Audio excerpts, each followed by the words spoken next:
ठीक है। तो ऑटोट्रॉपिक हमने जैसे कि पिछले उसमें देखा था कि टाइप ऑफ न्यूट्रिशन होते हैं, वैसे ही ऑटोट्रॉपिक न्यूट्रिशन जो होता है उसका मतलब क्या होता है, जब ऑर्गेनिज्म अपना खाना खुद ही बनाते हैं। ये प्रोसेस किसके अंदर होती है, कुछ बैक्टीरियाज में और ग्रीन प्लांट्स में। और ग्रीन प्लांट्स के अंदर इस प्रोसेस को हम क्या बोलते हैं, फोटोसिंथेसिस। फोटोसिंथेसिस क्या होती है, तो making of food, making of food in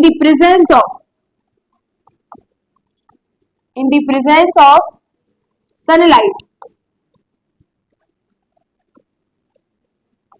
and chlorophyll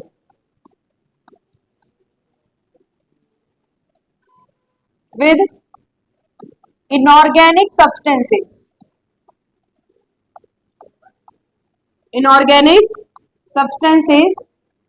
और कौन से, CO2 and water is called photosynthesis. What is photosynthesis? Making of food. इसमें दो कंपलसरी कंडीशन कौन कौन सी है, सनलाइट होनी चाहिए, क्लोरोफिल होना चाहिए। इनऑर्गेनिक मतलब जो अपने आप में कंपाउंड के फॉर्म में पाए जाते हैं या मॉलिक्यूल्स के फॉर्म में पाए जाते हैं, तो वो कौन होंगे, CO2 एंड वाटर। इनसे जो प्रोसेस हो रही है वो क्या कहलाएगी, फोटोसिंथेसिस। इसमें प्रेजेंस ली जाती है सनलाइट और क्लोरोफिल की, ये रिएक्ट नहीं करते, लेकिन इनका होना क्या होता है, कंपलसरी। सो अगर हम इसकी इक्वेशन बनाएं तो कभी कभी एग्जाम में क्वेश्चन आ जाता है, what is the chemical equation for photosynthesis. तो क्या होगी, पहले तो हम इसका वर्ड के फॉर्म में रिप्रेजेंटेशन करते हैं। CO2 मतलब क्या होता है, carbon dioxide.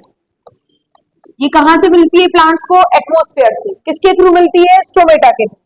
Plus water, plant को वाटर हम कहाँ देते हैं, सॉइल में, उससे वो उसको रूट उसकी जो होती है वो एब्जॉर्ब करती है और कहाँ पहुंचाती है, ऊपर।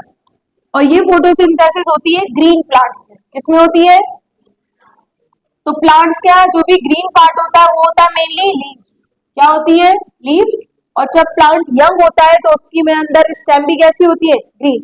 तो उनमें दोनों में ही क्या होती है, फोटोसिंथेसिस, लेकिन मेनली लीव्स में होती है।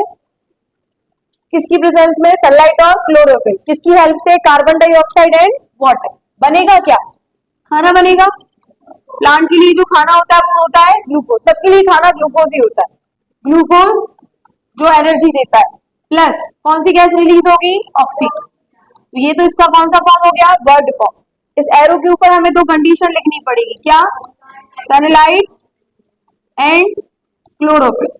तो अगर आपको सिंपल एंड इजी रखना है तो आप इतना ही लिखाओगे तो भी आपको नंबर मिल जाएंगे। लेकिन कुछ बच्चे हैं अगर इसको सिंबॉलिक फॉर्म में रिप्रेजेंट करेंगे तो आपको कैसे लिखना है, कार्बन डाइऑक्साइड का सिंबल क्या होता है, CO2। वाटर को क्या बोलते हैं, H2O। सनलाइट तो है ही, ग्लूकोज का formula C6H12O6, C6H12O6 plus oxygen. लेकिन अभी आप लोगों ने केमिस्ट्री का चैप्टर भी पढ़ा है, केमिकल इक्वेशन एंड रिएक्शन, तो उसमें आपने बैलेंसिंग सीखी है अप तो 6 कार्बन इस साइड है, लेकिन इस साइड कितने थे, 1, तो हम इसमें कितने का मल्टीप्लाई है, 6। इधर भी कितने का, 6, ये 12 हो गए। और ऑक्सीजन में भी कितना, 6। और साथ ही साथ ये जो ग्लूकोज होता है ये प्लांट के लिए किसका काम करता है, एनर्जी देने का। लेकिन हर वक्त तो प्लांट को एनर्जी लेने के लिए ग्लूकोज बनाना नहीं पड़ेगा, उन्हें एनर्जी को स्टोर भी करना आना चाहिए। ठीक है, ये क्या है, ऑक्सीजन। ये ऑक्सीजन प्लांट बाहर रिलीज कर देते हैं, जिसका उपयोग तुम लोग कर लोगे फॉर रेस्पिरेशन। ये क्या है, कार्बन डाइऑक्साइड, ऊपर लिखा ही है इसका अपन। ठीक है, तो this is called photosynthesis equation. अब इसमें आपकी जो कंडीशंस है जो नेसेसरी है वो कौन कौन सी है, कंडीशंस नेसेसरी फॉर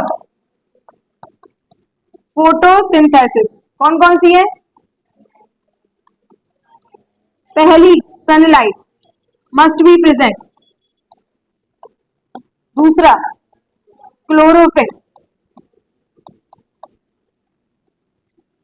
तीसरा CO2, फोर्थ वाटर।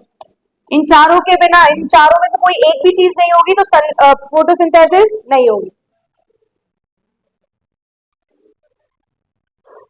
सर आप है ना लास्ट का वो काट ही देना, मतलब इतना लिख ही लिया था। वो सही था मेरे ख्याल से, मतलब कंप्लीट हो गई थी रिएक्शन।